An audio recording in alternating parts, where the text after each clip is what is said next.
Bonjour, dans cette vidéo, nous allons voir comment déployer une application web Java dans la plateforme CloudUnit.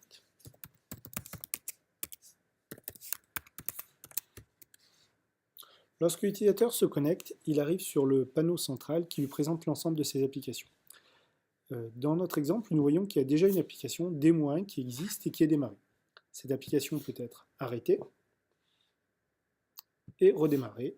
Comme toute application, chaque application a son propre cycle de vie.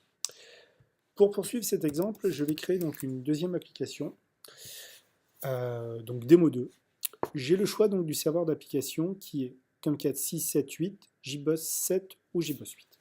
Je reprends Tomcat 8, je crée ma nouvelle application. Sur le côté, nous voyons la timeline, c'est l'ensemble des actions de l'utilisateur. Donc Demo2 est créé et démarré. Dès lors, j'ai accès à un Tomcat 8 qui m'est propre. Je vais pouvoir l'administrer. Les deux plus importantes options sont l'ajout de modules et la configuration de la JVM.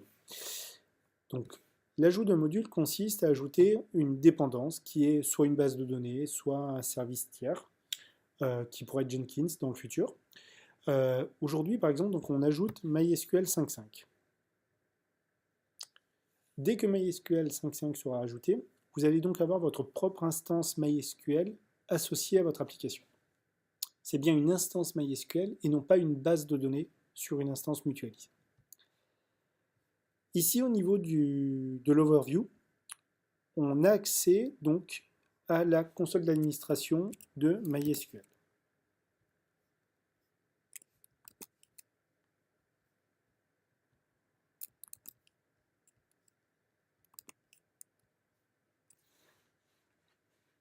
Je viens de me loguer et donc je vois bien que j'ai une première base de données Demo2 qui est propre à mon application. Si je veux créer de nouvelles bases de données à côté, je peux les créer, je suis maître sur cette instance MySQL. Une des secondes options très intéressantes, c'est la configuration de la JVM. Vous pouvez donc choisir la taille de la mémoire, ainsi que rajouter des options sur la JVM. Elles seront prises en compte soit par Tomcat, soit par JBoss. Et vous pouvez également choisir la version de Java, 7 ou 8. Au niveau du panneau central, il y a aussi un point intéressant, c'est l'accès à la console de Tomcat. C'est vrai pour Tomcat, mais également vrai pour JBoss. Donc là, vous vous signez avec les mêmes identifiants qui vous ont été donnés dans votre compte.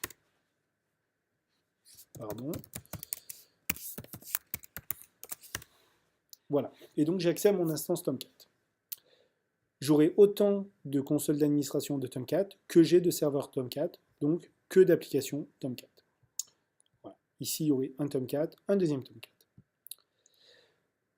Vous avez donc aussi accès au log de chaque serveur d'application. Fichier vers fichier, avec une recherche textuelle. Vous pouvez remonter les résultats 100 par 100 jusqu'à 5000 à la fois, les paginer, ainsi de suite. Par exemple, manager, on filtre, il n'y a plus rien, on remonte. Les logs sont remontés à quasi temps réel. Vous pouvez également monitorer votre serveur d'application au niveau de sa consommation CPU et de sa mémoire, et même du trafic réseau. Voilà. Je vais vous faire la démonstration avec un déploiement d'une simple archive Java.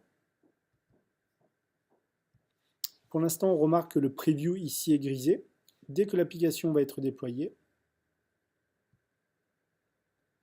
il est dégrisé, on peut y accéder.